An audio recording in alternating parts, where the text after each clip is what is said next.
Hello my dear friends, good morning to all of you friends. आज हम भारतीय स्वतंत्रता संग्राम में बिहार का क्या योगदान रहा है, उन सारे योगदान को इस वीडियो में हम पढ़ेंगे। ठीक है, तो आप लोग से रिक्वेस्ट है कि कॉपी और जो है पेन लेकर के और एक एक पॉइंट को नोट करने के लिए आप लोग तैयार हो जाइए, रेडी हो जाइए, क्योंकि जो मैं पॉइंट लिखा हूँ, जो मैं पॉइंट समझाऊंगा, वो सारे पॉइंट एग्जाम की दृष्टि से काफ़ी इंपॉर्टेंट है। जैसे अभी बिहार दुर्गा का वैकेंसी आने वाला है, या फिर मैं जो है आपको 68वीं बीपीएससी का जो फॉर्म भराएगा, वो सारे एग्जाम के लिए काफ़ी यूजफुल होंगे। ठीक है, तो रेडी हो जाइए। तो आइए शुरू करते हैं फ्रेंड्स।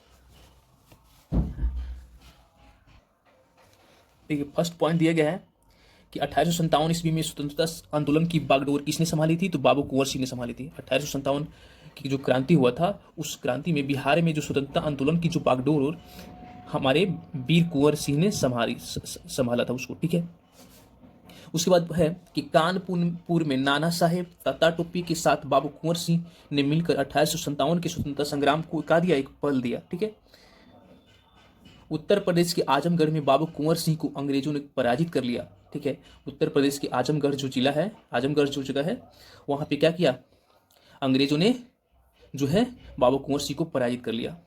1857 ईस्वी में बिहार के छपरा में हुए विद्रोह का नेतृत्व मोहम्मद हुसैन खान ने किया। बहुत इंपॉर्टेंट क्वेश्चन है। क्वेश्चन ऐसे आता है कि बिहार में जो छपरा में जो विद्रोह हुआ था, उसका नेतृत्व किसने किया? तो मोहम्मद हुसैन खान ने किया था। कब किया था? तो 1857 में किया था। 1857 के जो विद्रोह हुआ था, उसमें बिहार के जो छपरा में जो विद्रोह हुआ था, उस छपरा के विद्रोह का जो नेतृत्व हुसैन खान ने किया था। ठीक है, इसको याद रखेंगे।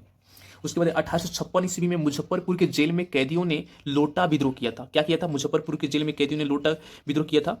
फ्रेंड्स, आपको मैं बताना चाहूंगा कि लोटा विद्रोह क्यों हुआ। देखिए, क्या था कि वहाँ जब जो मुजफ्फरपुर में जितने भी कैदी थे, उनको पानी पीने के लिए पहले पहले पीतल का लोटा में पानी दिया जाता था। बाद में जो है वहाँ की सरकार ने उनको पीतल के लोटा के बदले मिट्टी के लोटा में पानी देना जो है शुरू कर दिया। इससे क्या हुआ कि कैदी जो है भड़क गए, उनको अच्छा नहीं लगा और उन्होंने इसका विरोध करने लगा। बाद में फिर जो है सरकार वहाँ के फिर से जो है मिट्टी के बदले पीतल के ही लोटा में पानी देना शुरू कर दिया।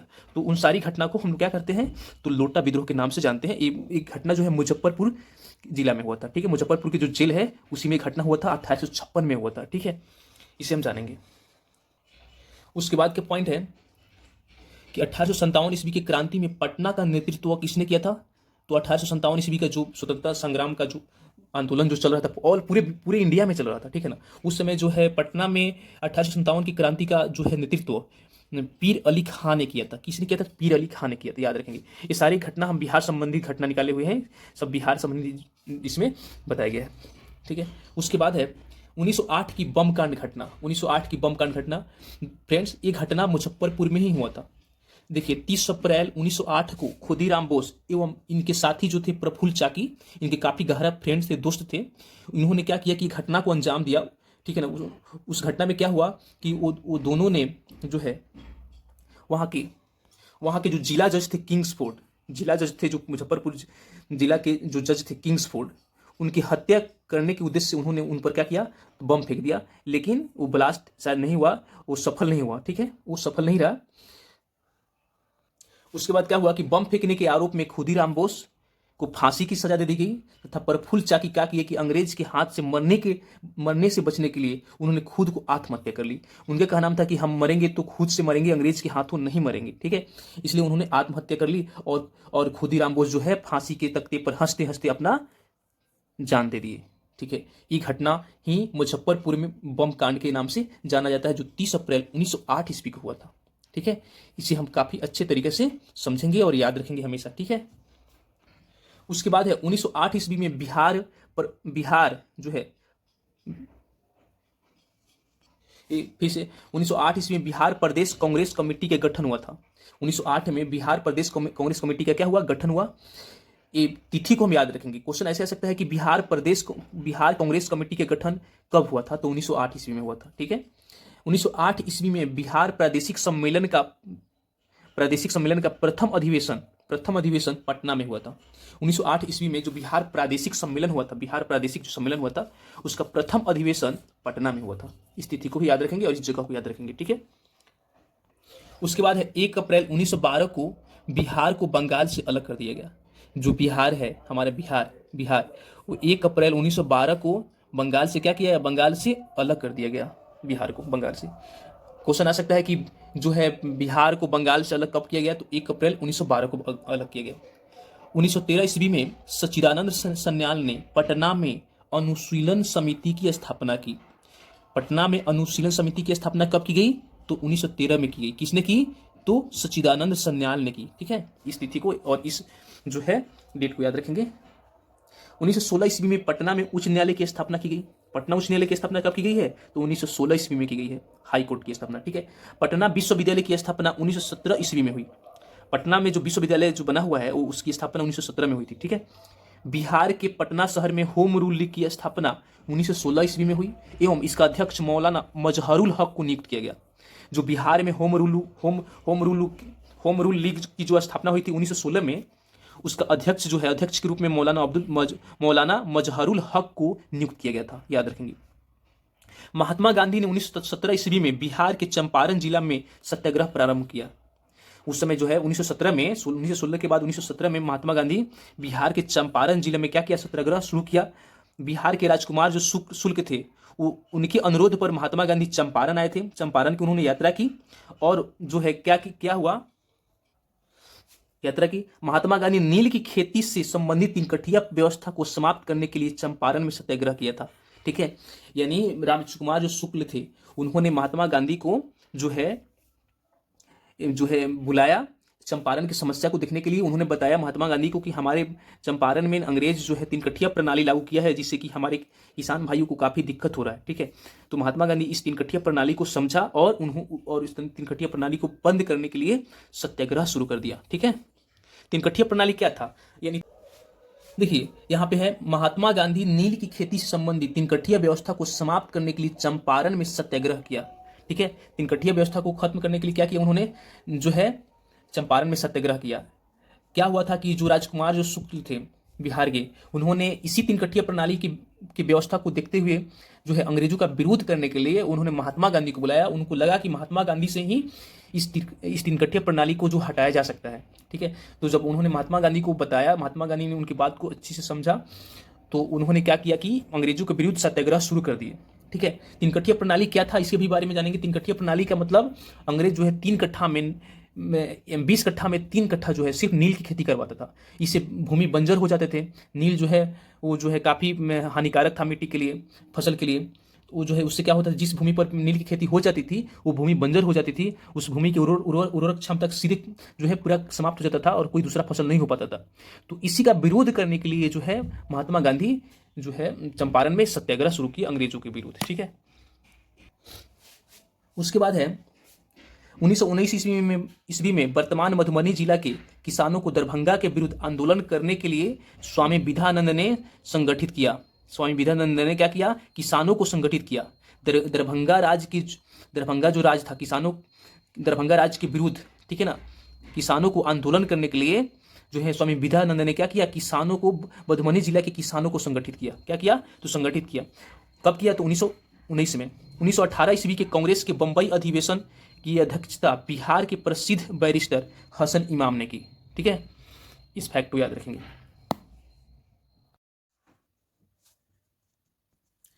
शिक्षा के वैकल्पिक साधन उपलब्ध कराने के लिए पटना में स्थापित राष्ट्रीय महाविद्यालय का प्रथम प्राचार्य डॉक्टर राजेंद्र प्रसाद को बनाया गया। ठीक है, यानी जो शिक्षा का वैकल्पिक साधन उपलब्ध कराने के लिए पटना में जो महाविद्यालय बनाया गया, उस महाविद्यालय का प्रथम प्राचार्य कौन बने, तो डॉक्टर राजेंद्र प्रसाद बने। ठीक है, पटना में सदाकत आश्रम का निर्माण मौलाना मजहरुल हक ने किया। किसने किया, मौलाना मजहरुल हक ने पटना में सदाकत आश्रम की स्थापना की। एग्जाम में क्वेश्चन पूछेंगे कि पटना में जो सदाकत आश्रम बना है उसकी स्थापना किसने करवाया था, तो मौलाना मजहरुल हक ने करवाया था। 1921 में बिहार विद्यापीठ का उद्घाटन महात्मा गांधी ने किया। 1921 में बिहार विद्यापीठ का उद्घाटन किसने किया, तो महात्मा गांधी ने किया। ठीक है, इस विद्यापीठ का प्रथम कुलाधिपति मौलाना मजहरुल हक एवं कुलपति ब्रज किशोर प्रसाद बने। यानी जो 1921 में जो महात्मा गांधी ने जो विद्यापीठ का उद्घाटन किया था, उस विद्यापीठ का जो है कुलाधिपति कौन थे, तो मौलाना मजहरुल हक थे और उनका कुलपति ब्रज किशोर प्रसाद थे। ठीक है, याद रखेंगे, दोनों अलग अलग है। पटना में 1921 ईस्वी में सदाकत आश्रम से मौलाना मजहरुल हक ने द मदरलैंड नाम का एक अखबार निकाला, ठीक है ना। जो सदाकत आश्रम था, सदाकत आश्रम का कुलपति कौन थे? तो ब्रजकिशोर बाबू, और कुलाधिपति मौलाना मजहरुल हक थे। तो मौलाना मजहरुल हक जो है सदाकत आश्रम से, यहाँ पे है, ये विद्यापीठ का मैंने चर्चा किया था कि विद्यापीठ का कुलाधिपति मौलाना मजहरुल हक और कुलपति ब्रजकिशोर प्रसाद। लेकिन जो पटना में महात्मा गांधी ने पटना में जो मौलाना मजहरुल हक ने सदाकत आश्रम का निर्माण करवाया था, उस सदाकत आश्रम से, यहाँ दिया हुआ है क्वेश्चन कि पटना में 1921 ईस्वी में सदाकत आश्रम से मौलाना मजहरुल हक ने कौन सा अखबार निकाला था? तो द मदरलैंड अखबार निकाला था, ठीक है। इस फैक्ट को याद रखेंगे। 1920 ईस्वी में चलाए गए असहयोग आंदोलन का सबसे व्यापक प्रभाव बिहार के मुजफ्फरपुर जिला एवं शाहबाद जिला में पर पड़ा था। 1920 में जो असहयोग आंदोलन जो चलाया गया था उस बिहार में, ठीक है, उस बिहार में उस आंदोलन का सबसे ज्यादा प्रभाव मुजफ्फरपुर जिला पर पड़ा एवं शाहबाद जिला पर पड़ा। दो जिला पर इसका प्रभाव ज्यादा पड़ा था, ठीक है। उसके बाद है पटना के फुलवार शरीफ में इमारत शरिया नामक संस्था का क्या हुआ? गठन हुआ। इमारत शरिया नामक संस्था का गठन किया गया किसके द्वारा? तो मौलाना सज्जाद ने किया, ठीक है ना। मौलाना सज्जाद ने पटना के फुलवार शरीफ में इमारत शरिया नामक संस्था का गठन किया था। इमारत शरिया नामक क्या है, इसके बारे में मैं अगली वीडियो में डिटेल बताऊंगा। बस आपको इसमें इतना याद रखना है कि पटना के फुलवार शरीफ में इमारत शरिया नामक संस्था का गठन मौलाना सज्जाद ने किया था। उसके बाद है 1922 ईस्वी के भारतीय राष्ट्रीय कांग्रेस का बिहार के गया जिला में हुआ। यहाँ पे 1922 ईस्वी के भारतीय राष्ट्रीय कांग्रेस का अधिवेशन क्या हुआ? अधिवेशन है यहाँ पे, ठीक है। इन 1922 ईस्वी के भारतीय राष्ट्रीय कांग्रेस का जो अधिवेशन जो हुआ था वो बिहार के गया जिला में हुआ था। कहाँ हुआ था? बिहार के गया जिला में हुआ था। इसके अध्यक्ष चित्तरंजन दास थे। 1922 के भारतीय राष्ट्रीय कांग्रेस के अध्यक्ष कौन थे? तो चित्तरंजन दास थे, और उसका अधिवेशन बिहार के गया जिला में हुआ था।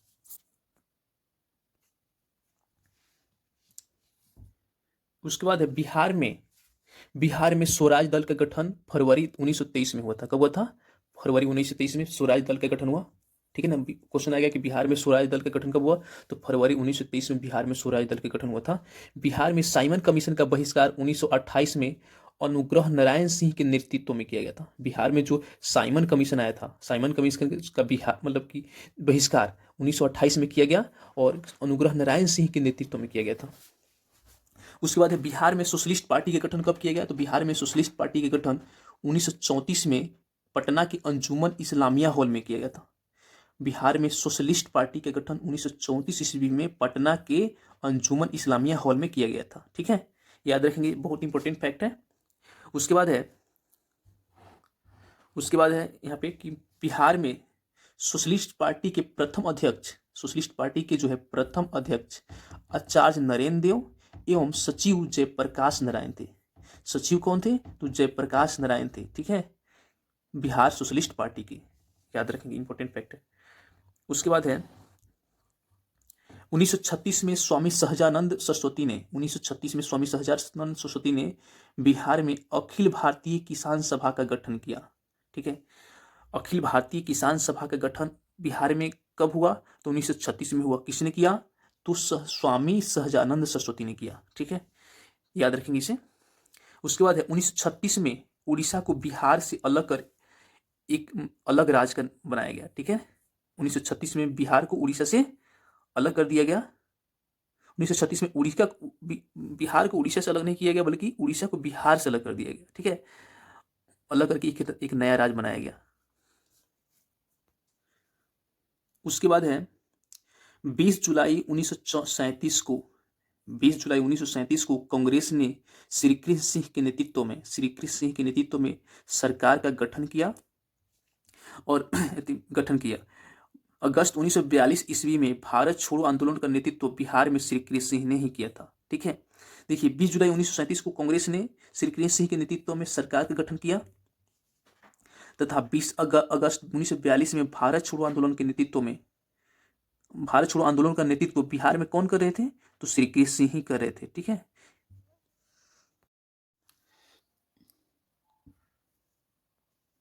अगस्त 1942 में भारत छोड़ो आंदोलन का नेतृत्व बिहार में डॉक्टर राजेंद्र प्रसाद कर रहे थे। ठीक है ना। जो अगस्त 1942 में जो भारत छोड़ो आंदोलन चल रहा था, उस आंदोलन के समय बिहार में जो भारत छोड़ो आंदोलन का जो नेतृत्व कर रहे थे वो डॉक्टर राजेंद्र प्रसाद थे। ठीक है। इस आंदोलन के दौरान अंग्रेजों ने डॉक्टर राजेंद्र प्रसाद को गिरफ्तार करके पटना के बांकीपुर जेल में डाला था। किस जेल में डाला था? तो पटना के बांकीपुर जेल में डाला था। ठीक है, इसे याद रखेंगे। इस आंदोलन के दौरान जयप्रकाश नारायण को गिरफ्तार करके हाजिरपुर के सेंट्रल जेल में डाला गया था। देखिए, जो अगस्त 1942 में जो भारत छोड़ो आंदोलन चल रहा था, उस समय अंग्रेजों ने क्या किया कि डॉक्टर राजेंद्र प्रसाद को गिरफ्तार करके पटना के बांकीपुर जेल में डाल दिया और जयप्रकाश नारायण को गिरफ्तार करके हाजिरपुर के सेंट्रल जेल में डाल दिया। ठीक है, ये दो महत्वपूर्ण घटना है। उसके बाद है यहाँ पे हमने लिखा है एक बहुत ही महत्वपूर्ण घटना। इस घटना को हम काफी ध्यानपूर्वक आप लोग सुनिएगा, जो है कि हम ये सभी को जानना जरूरी है। 11 अगस्त 1942 को पटना में सचिवालय भवन के सामने, ठीक है, 11 अगस्त 1942 को पटना के सचिवालय भवन के सामने विधायिका की इमारत पर राष्ट्रीय झंडा फहराने के क्रम में पटना के जिलाधीश WG आर्चर ने, पटना के उस समय जिलाधीश कौन थे? तो WG आर्चर थे। उन्होंने गोली चलाने का आदेश दे दिया था, जिसमें 7 स्वतंत्रता सेनानी शहीद हो गए थे। ठीक है, यानी हमारे देश के स्वतंत्रता सेनानी थे, उन्होंने पटना के सचिवालय भवन पर अपने देश का झंडा फहराने के लिए चल पड़े। ठीक है ना। और जैसे वहां पहुंचने के लिए हुए उस पटना सचिवालय भवन पर, तब तक जो है उस समय पटना के जो जिलाधीश थे, ठीक है ना, पटना के जो जिलाधीश थे WG आर्चर, वो क्या किया कि उन लोगों पर गोली चलाने का आदेश दे दिया, जिससे कि 7 आदमी वो शहीद हो गए। उसमें से 7 स्वतंत्रता सेनानी ऐसे थे जो शहीद हो गए। आज भी जो है पटना सचिवालय के सामने, पटना जो है विधायिका इमारत के सामने जो है उन 7 स्वतंत्रता सेनानी का स्टैचू मूर्ति बना हुआ है। वो कैसे गोली खाए हुए हैं, कैसे जो है उनको गोली का जो है उन पर जब गोली पड़ा तो किस तरह का उनका जो शरीर ढांचा बना, उस सारी शरीर ढांचा को वहां पे दिखाया गया है। ठीक है, बहुत ही इंपॉर्टेंट घटना है, इसे याद रखेंगे। उसके बाद है भारत छोड़ो आंदोलन के दौरान बिहार के सारण जिला को वर्तमान में हम सीवान के नाम से जानते हैं। भारत छोड़ो आंदोलन के दौरान बिहार के सारण जिला को अपराधी जिला घोषित किया गया। क्या, कौन सा जिला घोषित किया गया? तो अपराधी जिला घोषित किया गया। ठीक है, उसके बाद है भारत छोड़ो आंदोलन के दौरान जयप्रकाश नारायण के नेतृत्व में नेपाल में युगों को छापामार युद्ध की शिक्षा देने के लिए एक केंद्र संगठित किया गया था। ठीक है, यानी जयप्रकाश नारायण थे, वो नेपाल में जो है क्या जितने मतलब युवक थे उनको क्या छापामार युद्ध की प्रशिक्षण दे रहे थे, ताकि अंग्रेजों की हर एक्टिविटी को दबाया जा सके। अंग्रेज जो अपना बल का प्रयोग करता था उसके बल को कमजोर किया जा सके। इस तरह जो है तरह तरह के कहीं ना कहीं एक संगठन का तैयार किया जाता था भारत में, अंग्रेजों को यहाँ से खदेड़ने के लिए, भगाने के लिए। ठीक है, तो याद रखेंगे, ये भी इंपॉर्टेंट घटना है कि जयप्रकाश नारायण जो है छापामार युद्ध का शिक्षा दे रहे थे। कहाँ दे रहे थे? तो नेपाल में। ठीक है, नेपाल में युवकों को छापामार युद्ध का शिक्षा दे रहे थे।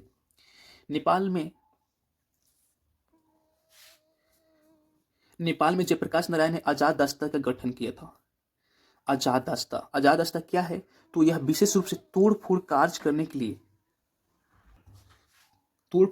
के लिए सरकार के विरुद्ध गठन किया गया था। सरकार के विरुद्ध क्या है? एक गठन किया गया था ताकि युद्ध के कार्यों में सरकार को बाधा पहुंचा सके। यानी सरकार को जो है बाधा पहुंचाने के लिए आजाद रास्ता का गठन जयप्रकाश नारायण ने नेपाल में किया था। ठीक है, याद रखेंगे। आजाद रास्ता का पहला प्रशिक्षण शिविर नेपाल के राजविलास जंगल में गठित किया गया था। यानी जो आजाद रास्ता जो गठित किया गया था वो नेपाल के राजविलास जंगल में किया गया था। याद रखेंगे, क्वेश्चन पूछता है कि जयप्रकाश नारायण ने जो आजाद रास्ता का गठन किया वो किस जगह पर किया? तो नेपाल के राजविलास जंगल में किया। ठीक है, आजाद रास्ता के प्रशिक्षण शिविर केंद्र के निर्देशक यानी डायरेक्टर सरदार नित्यानंद सिंह थे। ठीक है, यानी वो कैसे युवकों को प्रशिक्षण देना है, कैसे सिखाना है, कैसे उनको एक्टिविटी करना है। ठीक है, वो सारी चीज के डायरेक्ट निर्देशक कौन थे? तो सरदार नित्यानंद सिंह थे। ठीक है, 9 दिसंबर 1946 को संविधान सभा का अस्थायी अध्यक्ष डॉक्टर सच्चिदानंद सिन्हा को नियुक्त किया गया तथा 11 दिसंबर 1946 को संविधान सभा का अस्थायी अध्यक्ष डॉक्टर राजेंद्र प्रसाद को नियुक्त किया गया। याद रखेंगे, क्वेश्चन पूछता है कि संविधान सभा का स्थायी अध्यक्ष कौन थे, तो डॉक्टर राजेंद्र प्रसाद। अस्थायी अध्यक्ष कौन थे, तो डॉक्टर सच्चिदानंद सिन्हा थे। ठीक है, इसको याद रखेंगे। स्वतंत्रता प्राप्ति के बाद भारत का प्रथम राष्ट्रपति बिहार के निवासी डॉक्टर राजेंद्र प्रसाद को बनाया गया। ठीक है, ये सारे क्वेश्चन बिहार में घटित क्वेश्चन का हमने इसमें डिस्कस किया है। स्वतंत्रता प्राप्ति के बाद भारत का प्रथम राष्ट्रपति कौन थे, तो डॉक्टर राजेंद्र प्रसाद थे, और वो कहाँ के थे, तो बिहार के, हमारे यहीं राज्य के थे। ठीक है, तथा प्रथम राज्यपाल कौन बने, जयराम दौलत राम बने। स्वतंत्रता प्राप्ति के बाद बिहार का प्रथम राज्यपाल जयराम दौलत राम बने। ठीक है,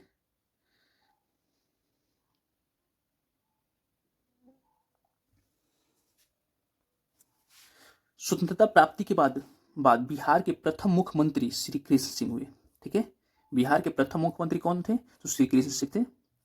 स्वतंत्रता प्राप्ति के बाद उन्हीं को फर्स्ट बार जो है बिहार के प्रथम मुख्यमंत्री बनाया गया। ठीक है, तो जो है इस वीडियो में भारतीय स्वतंत्रता संग्राम में बिहार का क्या क्या योगदान रहा है उसका मैंने कंप्लीट नॉलेज इसमें दे दिया है। अगर आप ये सारे नॉलेज को जो है अपने माइंड में कॉन्सेंट्रेट करके अगर याद करते हैं, रखते हैं, तो हमें उम्मीद है कि कोई भी क्वेश्चन नहीं छूट सकता है बिहार से रिलेटेड। बिहार से रिलेटेड जितने भी सारे क्वेश्चन होंगे, या तो प्राचीन बिहार का, या जो बिहार का इस भारतीय राष्ट्रीय आंदोलन में जो योगदान रहा उससे रिलेटेड कोई एक भी क्वेश्चन नहीं छूट सकता है। ठीक है, तो उम्मीद करते हैं कि आप सभी को बेहतर तरीका से समझ में आया होगा, आप लोगों ने नोट भी किया होगा। तो इतना पर मैं एंड करता हूँ। जय हिंद, जय एडुटेक विराट।